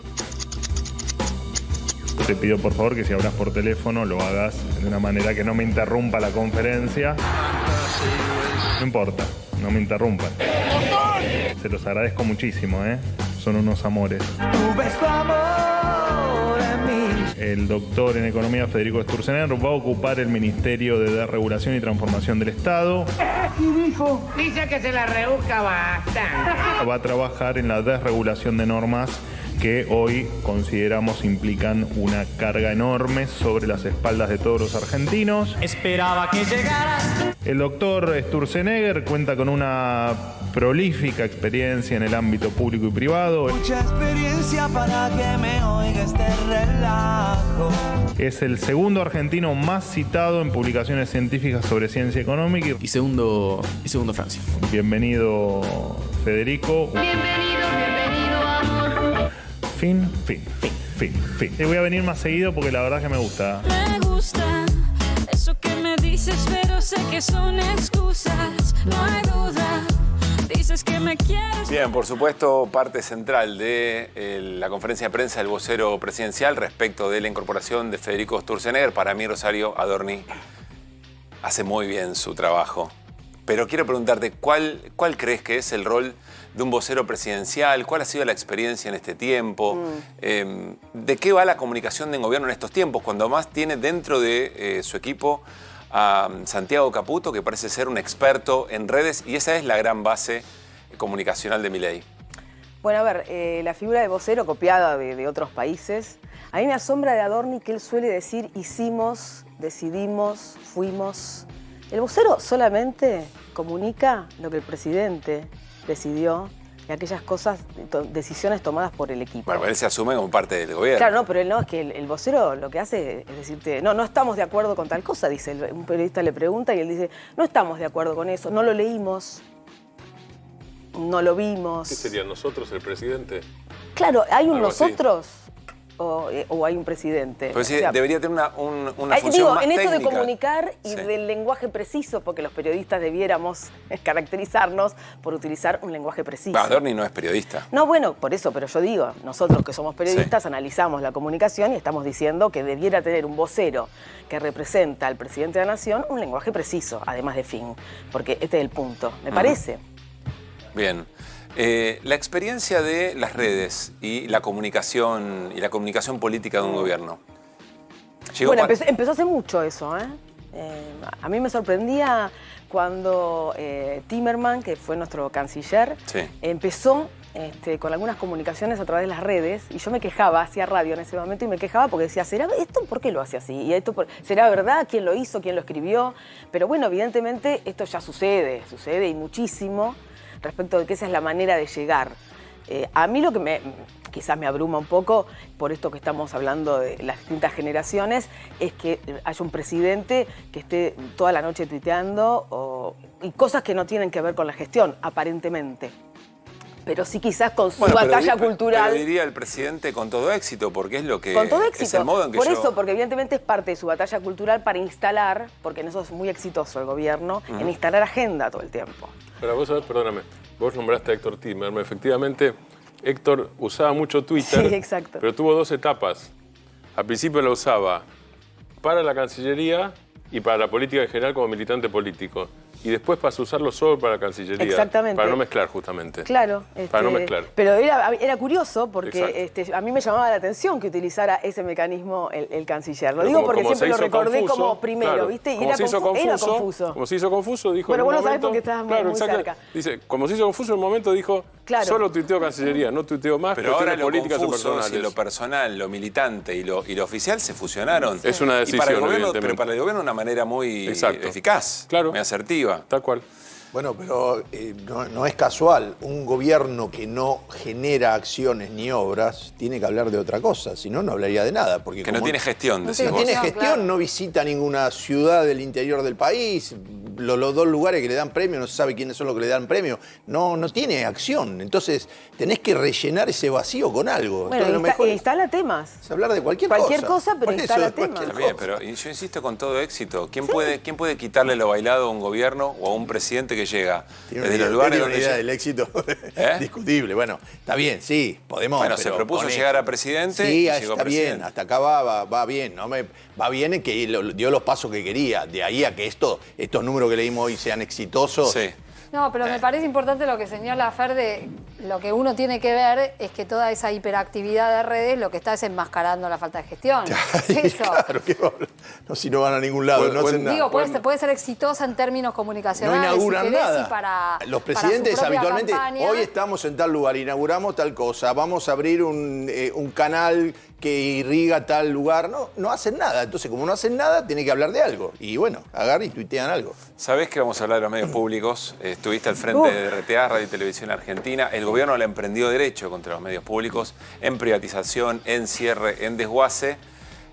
Hay un caso que me parece que es muy emblemático respecto de lo que uno siempre ha tenido en el horizonte como el sentido de los medios públicos, por dónde llegan, por qué tipo de mensajes brinda, a qué sectores de la población le cambia la vida. Tiene que ver con los mensajes al poblador. Ustedes recuerdan, cuando comenzó la ola de frío, hay una decisión que toma el gobierno de cortar las transmisiones en vivo y sobre todo locales, los fines de semana de Radio Nacional, en lugares donde, bueno, por ejemplo, en lugares cordilleranos de nuestra Patagonia, donde es muy importante avisar qué cosas están pasando porque hay otras vías de comunicación que se interrumpen, que no funcionan de esa manera. Y muchas personas sufrieron, por ejemplo, haberse quedado atascados en las rutas, no pudiendo cruzar porque había pasos cerrados, etcétera, etcétera, porque Radio Nacional no funcionaba. Vamos a compartir esta pieza audiovisual que me parece refleja esos problemas que hubo con los mensajes al poblador y que creo yo es un buen resumen para hablar con Rosario Lufrano, que fue presidenta de Radio y Televisión Argentina, del rol de los medios públicos. En mi extenso país hay algunas zonas en las que los pobladores solo se pueden comunicar a través de los mensajes al poblador de Radio Nacional. En mi extenso país acaban de detener el funcionamiento de Radio Nacional y todos los medios públicos. Comunicado para Diego y Jesús Morales de Quilca. Su madre fue internada. La misma ya regresó a Zapala. El día miércoles 15 de mayo deberá viajar nuevamente a Neuquén, firma Benita Morales. A Elvira Parra tiene turno para odontología el día 13 de mayo en el CICA Leuche a las 13 horas, firma Victorina Colihuinca. Rosario. Bueno, subrayemos, esto pasa ahora, todos los días, ¿no? Porque pareciera que son imágenes que vienen del pasado. Sí. Y yo creo que cuando un funcionario llega a manejar televisión o Radio Nacional, tiene que entender qué sucede. Para hacerlo, la verdad que tenés que viajar. Se deciden estas cosas eliminar contratos, sacar horas extras, que no tengan personal cada una de las radios, o muy poquitos, entonces la radio funciona como una radio en determinado horario, pero después desaparece, porque no se conoce lo que sucede, no se sabe dónde están las radios, ni qué pasa en esos sitios. Hay muchos kilómetros en la Argentina, no solamente cercanos a la cordillera, donde tu celular no sirve para nada. Podés tirar el teléfono si vas en una ruta en el auto porque no te vas a comunicar absolutamente con nadie. La única manera es Radio Nacional. Hay provincias donde tenemos 4 radios nacionales. Pienso en Santa Cruz, pero también Mendoza. Entonces, son importantes porque allí se salvan vidas. Por un medicamento, porque hay que ir a buscar a alguien, porque empezó una nevada y quedaste atrapado, y es Radio Nacional la que está haciendo ese servicio. No entender eso es no entender cuál es el objetivo de la radio, que además tiene que permitirte que te cuente qué pasa en ese lugar. Muchos argentinos y argentinas ahora van a recibir cosas que pasan en Buenos Aires, que no les interesa, sinceramente. Si hubo un choque en la Panamericana, si hay un bache en tal lugar, si pasó una manifestación muy chiquita en determinado lugar, no es la realidad de ellos. Entonces, no entender eso es no comprender la función o ignorarla adrede porque se busca otra cosa. O sea, Rosario, que hay otros objetivos. La televisión pública... Otra cosa, ¿Cómo, perdón? ¿Cuál es la otra cosa que se busca? No, a ver, nosotros tenemos... Porque perdón que te interrumpa, hay muchas especulaciones. Algunos dicen quieren liquidar la televisión pública para hacer un negocio inmobiliario donde está la sede. Digo, esa es una de las especulaciones. La otra es... Eso no es tan sencillo. La otra es privatizar... Sé que no es fácil. Por suerte. La otra es privatizar Radio Nacional porque en algún sentido podría hasta hacer algún negocio para alguien. ¿Qué sabes o qué intuís de las cosas? No se puede privatizar porque, de acuerdo a lo que se aprobó en Ley Bases, no está RTA dentro de las privatizables. Ahora, tenemos un DNU vigente que dice que se pueden transformar en sociedades anónimas. Ese camino yo creo que es el que se está transitando. Para esto lo que tenés que hacer es achicarlas, tratar de que haya menos personal, no sé si lo harán por retiros voluntarios, despidos, invitaciones especiales, no sé cómo resolverán. Y no gastar, porque la cosa es no gastar. Fíjate que incluso la Copa América se está haciendo una transmisión espejo con DirecTV. No se han comprado derechos de televisación, no se ha gastado en la producción, cuando son eventos que no solamente te dan identidad, sino que te permiten ganar dinero. Todas las coberturas que hicimos durante nuestra gestión han generado ganancias.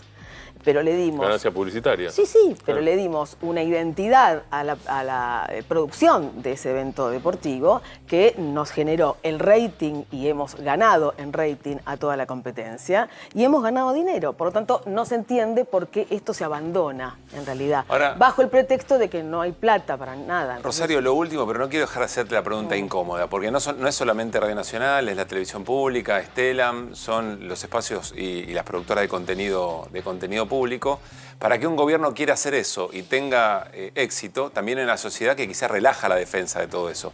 ¿Por qué las sociedades o nuestra sociedad en este momento no tiene una defensa que impida eventualmente romper la idea de la comunicación pública? Porque hace muchos años que se viene trabajando para decir que lo público es sinónimo de negociado, de sospecha, de ñoquis, de vagos, que no sirven para nada, que nadie te escucha, que nadie te ve.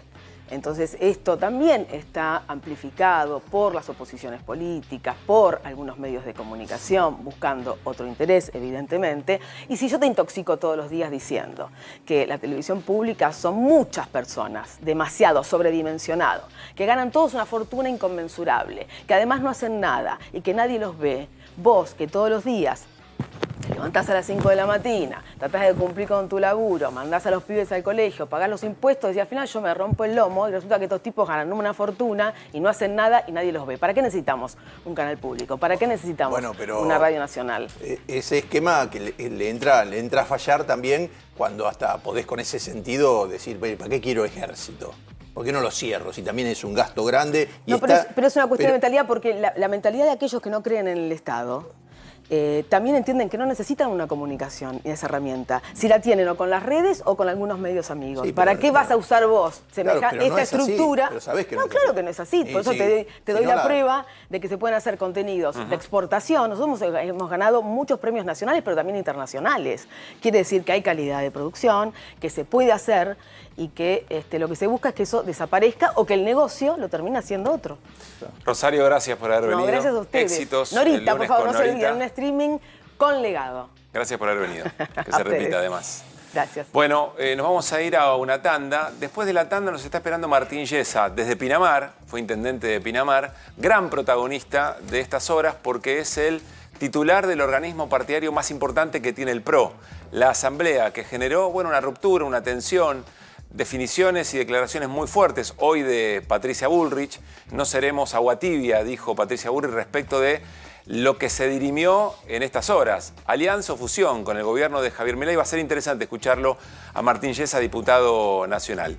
Llegó el momento de ahorrar en combustible. ¿Sabías que si te pasás a GNC ahorrás miles de pesos por mes? Pensá en gas argentino, pensé en economía y medio ambiente, pasate a GNC.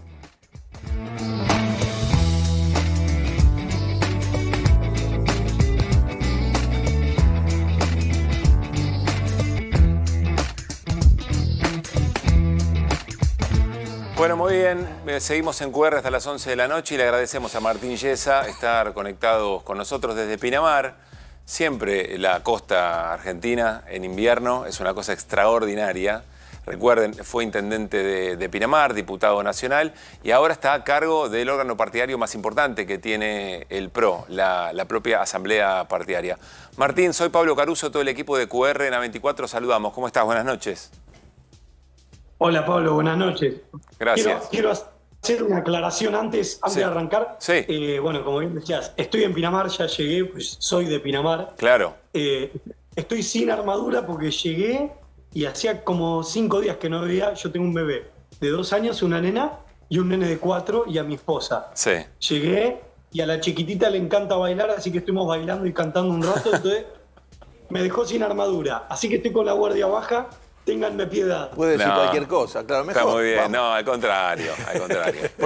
Ponete a cantar, Martín, entonces, ya que estás. No. Claro, bueno, te quedaste sin voz Mirá, también. eso, claro. es lindo saberlo, porque uno imagina, Martín, vos dirás que la política también tiene unos ritmos que a veces a la familia le cuesta, las familias ponen un montón de cosas y me imagino que son momentos muy, muy preciados. Gracias además, entonces, por en este contexto atendernos.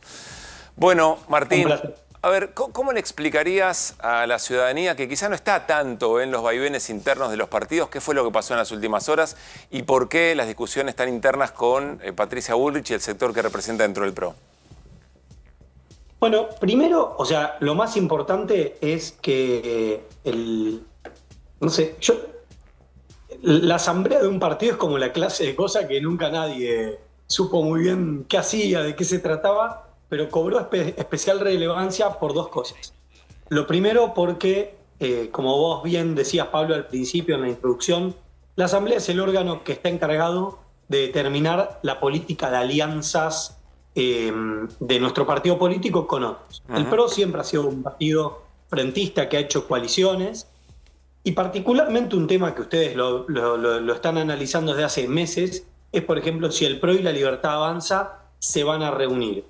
Dicho esto, cobró una especial relevancia. O sea, se van a fusionar, si es alianza o es fusión, digamos. Sí, viste, con todos para evitar problemas de semántica, laburar juntos, pongámosle, ¿no? Si vamos a laburar juntos, bueno.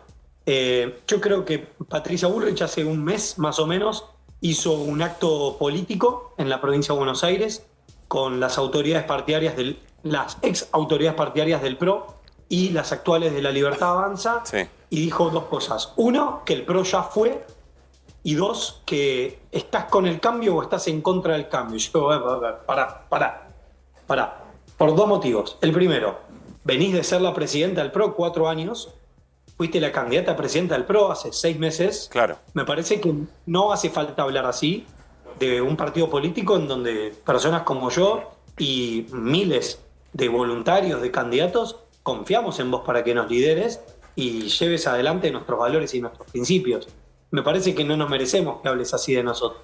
Eso es lo primero. Lo segundo, si ella aspiraba a ser la presidenta de la Asamblea y ella dice que o estás con el cambio o estás en contra del cambio y que por lo tanto hay que fusionarse con el gobierno del presidente Milei, yo ahí te digo, Pablo, pará. porque vos lo que podemos hacer, te ofrezco una alternativa a estás con el cambio o estás en contra del cambio. Dos cosas, si el PRO no hubiera existido, ¿hubiera salido la ley bases? No, no hubiera sido posible.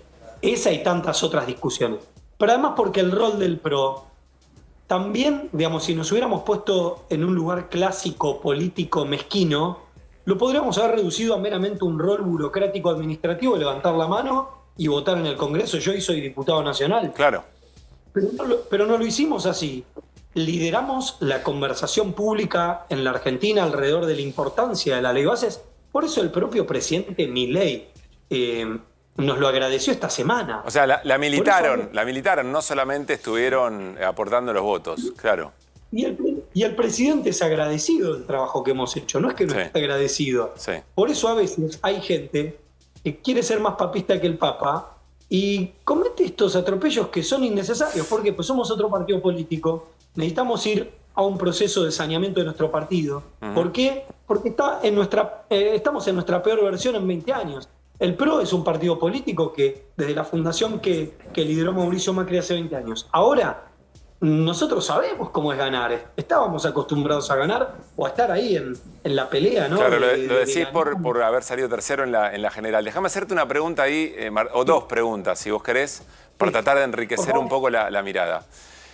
Hay un punto, Patricia Bullrich dice, y probablemente a simple vista tiene razón, dice, bueno, pero nosotros fuimos a una presidencia de Mauricio Macri del PRO con el acuerdo, es decir, no hubo discusión interna, no hubo elecciones internas, con el acuerdo de que yo iba a ser la presidenta de la Asamblea. Eso no se cumplió. ¿Ahí tiene razones en estar molesta o pasó otra cosa que legitima esa ruptura de ese acuerdo? Sí, pasó el hecho que te narraba recién, Pablo. Hace un mes, o sea, ¿qué pasó en el medio? Que en el medio, ella, viste que tiene como esta frase que dice que ella va a fondo. Ella va a fondo. Y de hecho creo que en el comunicado que subió en Twitter lo dice, bueno, hasta Ayrton Senna, digo, no sé, cualquier corredor de Fórmula 1 va a fondo, pero también tiene frenos. O sea, Fangio tenía frenos. No hace falta, digamos, podés ir a fondo, pero también podés pasar los cambios. Está sin frenos, Patricia, decís. Entonces, no, con la política esta de solo ir a fondo, a veces podés hacer una pausa, podés tirar un rebaje, a veces hay una curva, a veces el terreno está pedregoso. Entonces, concretamente, nosotros somos otro partido político y lo que pasó, Pablo, es, te lo corro a Mauricio Macri por un segundo. Sí. El 90% de los asambleístas que fuimos ayer votamos una renovación del PRO. ¿Sabes por qué? Porque estaban, yo te hablo en criollo, estaban hinchados de todo este proceso en donde los hicieron pelear. Vos pensá, Pablo, en lo antinatural, y no me quiero poner inocente acá porque yo creo en esto. Los líderes son las personas que se ponen al final, no se ponen primero en la fila para comer, no comen distinto. Y nosotros venimos de una interna que duró 4 años, en donde tuvimos 2 candidatos a presidente que se pusieron primeros e incluso sacrificaron, no sé, lugares en donde teníamos intendentes. No sé, yo era intendente de Pinamar, claro, y armaron una interna, al intendente de La Plata, y así en tantos lugares en la Argentina. Es decir, se pusieron primero ellos sin importar si abajo había consensos. Entonces, ¿eso a qué nos llevó? A nuestra peor versión y a una cosa que yo no te la podía explicar a vos porque estábamos así de peleados. Encima nos llevábamos juntos por el cambio. Claro. No estábamos juntos y la gente se daba cuenta de eso. Y encima ya tampoco representábamos tanto cambio porque no se ponían de acuerdo en cuál era ese modelo para cambiar la Argentina. A ver, Martín, para que la audiencia entienda el momento de tensión, seguramente lo viste, te lo hicieron llegar, estas cosas, más allá de que estuviste en plan familiar, pero hoy Patricia Bullrich hizo una suerte de arenga con propios que trascendió, queremos compartirlo y ahí seguimos charlando con Martín Yesa. Nosotros no somos agua tibia, nosotros nos jugamos a fondo por el cambio y por la libertad de la Argentina. Vamos por la decisión de cambiar la Argentina y lo estamos haciendo. Vamos a hacer la corriente más importante que apoye conjuntamente al partido de gobierno y esa va a ser la mejor manera de demostrar que nosotros tenemos diputados firmes, tenemos senadores firmes, tenemos decisiones firmes. Que nos quieran venir a correr con el aparato, nos cagamos en que nos quieran venir a correr. Bien, allí está Patricia Bull diciendo no somos agua tibia y no nos van a venir a correr con el aparato, bueno, con otro lenguaje. A ver, acá tengo preguntas de Fer Cerolini, pero Martín, ¿cuál sería la diferencia, o mejor, elaboro mejor la pregunta, cuál sería el riesgo del PRO de fusionarse o de acompañar al gobierno de Javier Milei del modo en que Patricia Bullrich lo quiere? Mira, me tomo una licencia primero. Sí, claro. Yo la escucho y no es la clase de persona que a mí me gustaría que me lidere. ¿Por qué? Me parece que porque es un tono despectivo.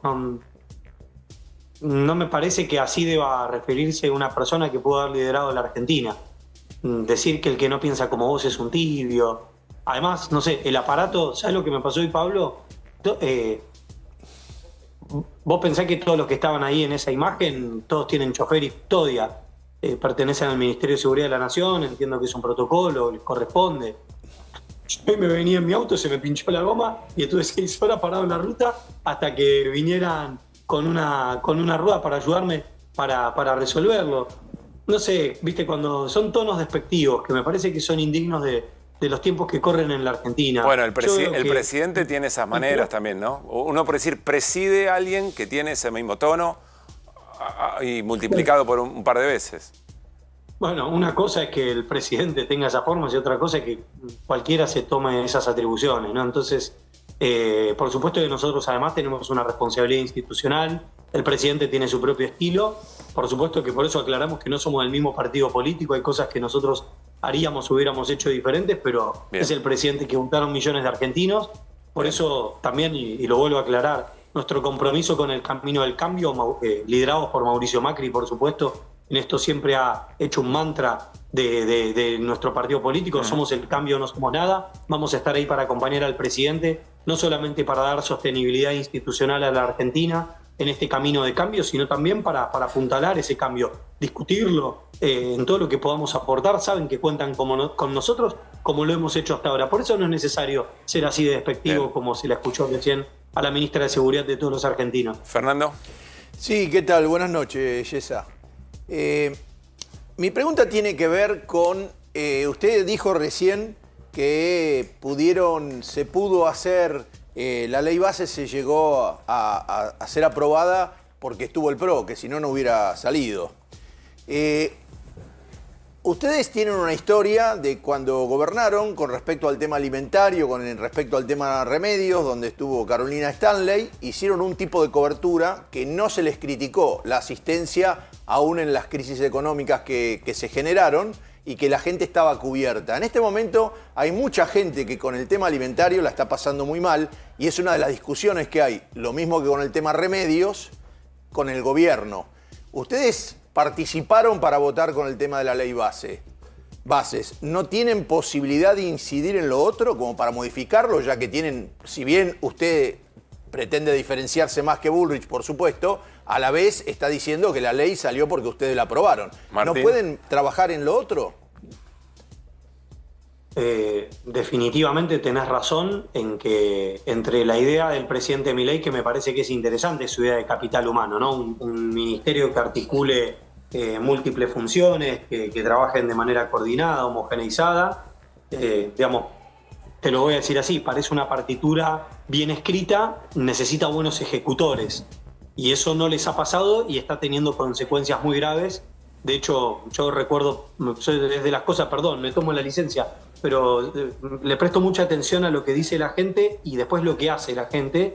Y me acuerdo que el presidente Milei, cuando explicaba su programa de ajuste, él explicaba que el resorte de este ajuste iba a ser el Ministerio de Capital Humano. Por eso siempre aclaró que no iba a recortar los planes, que mientras se saliera de la situación, el ajuste no iba a ir por ahí. Pero bueno, después tenés que encontrar las personas que interpreten esa idea y eso todavía no lo ha encontrado el gobierno en un área muy sensible. Claro. Nosotros somos de otro partido político y ¿qué pasa? Ustedes lo saben. Acá lo digo ya casi, pero digo, para no mirar para el costado, ni yo ni ustedes. Ustedes saben que si después el PRO dice, che, pero en tal área, ¿por qué no haces tal vez? Van a decir, bueno, ustedes porque son juntos por el cargo, no. te lo estamos diciendo con cariño, loco, porque necesitamos que te vaya bien, porque además el problema es real, porque hay un montón de gente que la está pasando difícil, si ustedes lo saben. Entonces, estas son las cosas que van de alguna manera anulando o empiezan a agregarle obstáculos. Por eso yo decía, hablar así de despectivo como la escuchamos a Patricia, a quien yo le tengo un aprecio, la valoro como ministra de Seguridad. Me parece que ese discurso que se graba, que se viraliza, me parece que no le hace bien. No sé, yo pienso en el laburante que hoy se levantó temprano, llegó tarde a la casa. Mira eso y dice, loco, estamos en la B, dejate joder. Martín. Necesitamos mejorar. Martín Granowski, Martín Yesa. Última, dale, Hola, Martín. Bien. Vos hablabas recién de medidas o de ciertas diferencias. Lo que no se ve con nitidez es en qué cosas no están de acuerdo con el gobierno de Milei.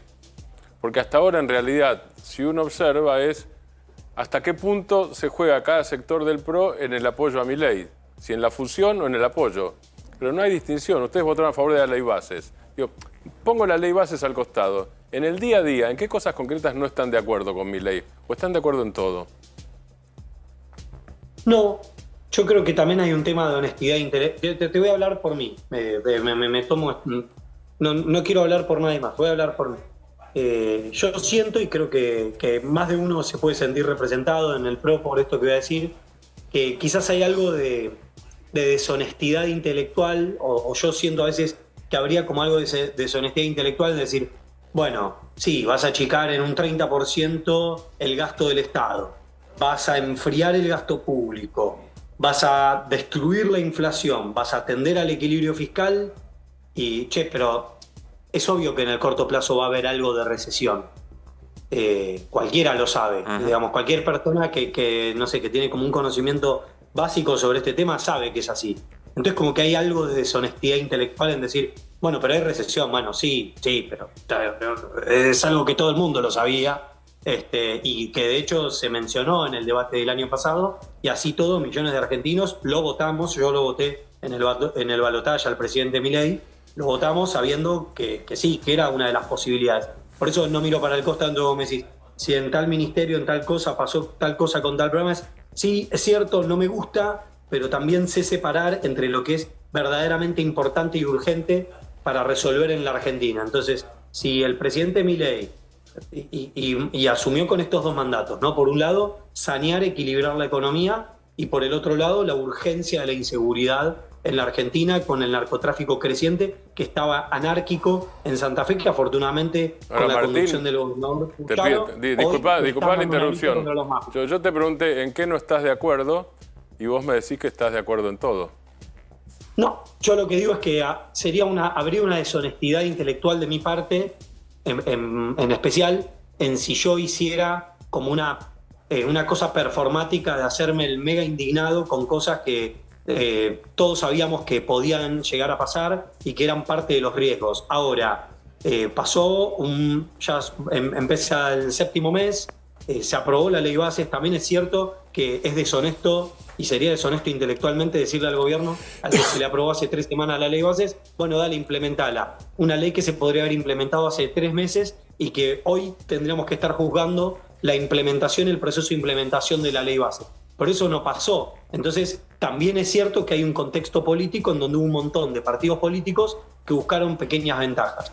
También, sin desconocer, que hay un partido político que se dedica sistemáticamente no a que le vaya bien al que está, para que en la competencia de la siguiente contienda electoral ver cómo yo voy a ser mejor. Hay un partido político que se dedica sistemáticamente a que te vaya mal porque no tiene mucho más para proponer que eso. Martín, pero esa es mi opinión. Bien. Martín, primero te agradecemos de vuelta este tiempo de tanta calidad con tu familia, que nos hayas atendido. Son horas importantes, nos interesa mucho saber cuál es la mirada dentro del PRO de lo que está ocurriendo. Cuando estés de vuelta por aquí, seguramente invitado a piso. Un gran abrazo. Un cariño enorme, muchas gracias por la oportunidad, la conversación. Lindo fin de semana para todos. Igual. Martín Yesa, diputado nacional, bueno, es el titular, insisto, de la Asamblea del PRO, el órgano partidario más importante, y esta ha sido una de las historias de la semana, les diría lo más importante en términos políticos de las últimas horas, y tuvimos a su protagonista.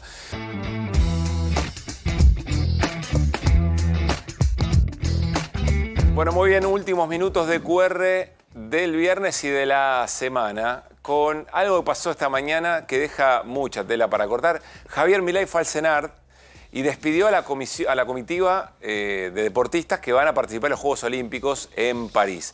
Vamos a compartir lo que dijo y después repasamos un poquito y le buscamos la vuelta. Dale. Ustedes que tanto se esfuerza, todo lo que logren será fruto del gran trabajo que hace. Y además, y como digo siempre, que en esta ocasión parece particularmente pertinente, recuerden que la victoria en la guerra no depende de la cantidad de soldados, sino de las fuerzas que vienen del cielo. Con esfuerzo y confianza en el uno, estoy seguro que todos sus sueños se harán realidad y que llenarán de orgullo al pueblo argentino. Que Dios los bendiga y que la fuerza del cielo los acompañe. ¡Vamos, Argentina! Bueno, Javier Milei, hablando de las fuerzas del cielo otra vez, que son las que definen eventualmente si la jabalina llega o no llega a la clasificación, a la marca récord, etc. Y la confianza en el uno, que es efectivamente Dios, ¿no? Hay un misticismo Ayer permanente. era el Eterno, ¿no? En un comunicado. Ayer en el acta de se mayo está haciendo confesional la Argentina, que es un país laico. El Eterno, pero no se lo yo nunca había escuchado que el Eterno se lo mencione en una invitación oficial, por otra parte. Bueno, y no otra vez la fuerza del cielo. Pero lo más llamativo es que él está diciendo a deportistas en el CENART que lo único que importa es su esfuerzo individual y su sacrificio, que no hay suerte, que solamente depende eventualmente de ellos. Por supuesto, el esfuerzo individual es importante, pero se lo está diciendo en el CENART, que es una institución muy desfinanciada y que lo que le da son los contextos necesarios para que alguien que le pone todo el esfuerzo, pero que viene de sectores muy humildes muchas veces, pueda efectivamente mostrar lo que sabe. Me llama mucho la atención y al mismo tiempo, las provincias patagónicas y la provincia de Buenos Aires dijeron que no van a participar de los Juegos Evita, que es el evento deportivo más grande, porque no hay financiación estatal. La financiación abarca solo el 20% y con el 20% más el recorte de fondos a las provincias, no hay forma de solventar hotel, pasaje, entrenamiento. Bueno, que muchas veces son cuna de deportistas que a futuro nos representan en... Irán a otros Juegos Olímpicos. A otros Juegos Olímpicos, por ejemplo. ¿Por qué no irán? Está pasando mucho en los clubes que están exigiendo, pero los clubes de barrio también, ahí donde el deporte se forja, digamos, ¿no? Está pasando que no están llegando a cumplir con las tarifas, que están pidiendo que si no se cumple con las cuotas, los pibes no entrenan. Todo esto está en los alrededores de la historia de los deportistas que hoy Milei despidió y que solo pone... Es como si tomara el caso del deporte y los Juegos Olímpicos para aplicar su dogma de que lo único que importa es el esfuerzo individual. No, el esfuerzo individual y además lo único que va a perdurar en el tiempo va a ser los deportes que tienen relación con la actividad privada y que se financian porque son negocios. Los demás deportes van a desaparecer. Los demás, muchos países del sistema capitalista, de los países socialistas, siempre se preocuparon por financiar el deporte, porque más hasta lo veían como propaganda, claro, ¿no? Pero resulta que Estados Unidos, desde las universidades de todos lados, fomenta el deporte. Acá, como con este modelo, si no te dan de comer, menos te van a dar apoyo para que hagas nada, ningún deporte que no tenga de por sí, ponele el básquet que tiene algunos argentinos de Estados Unidos, el fútbol, 2 o 3 cosas más y chau. Todos los demás deportes olímpicos, chau. Igual esto de la cultura del individualismo es algo que Milei, es la batalla cultural de Milei, claro, ¿no? Es en todos los terrenos, no es solamente acá. Por eso aprovecha la escena, claro, de mucha vidriera para eso. Igual decir el esfuerzo individual y después decir que depende de la fuerza del cielo, sí, veo alguna pequeña contradicción ahí. Bueno, todo muy Luna de Avellaneda y seguramente estaremos en los Juegos Olímpicos y después habrá quien diga, che, pero ¿por qué no nos trajimos ninguna medalla? Porque también de eso estamos hechos. Nos vamos. Quédense, por supuesto, siempre en A24. Tengan muy buen fin de semana. Nosotros nos vamos a reencontrar el próximo lunes a las 9 de la noche para seguir haciendo QR. Pasen bien.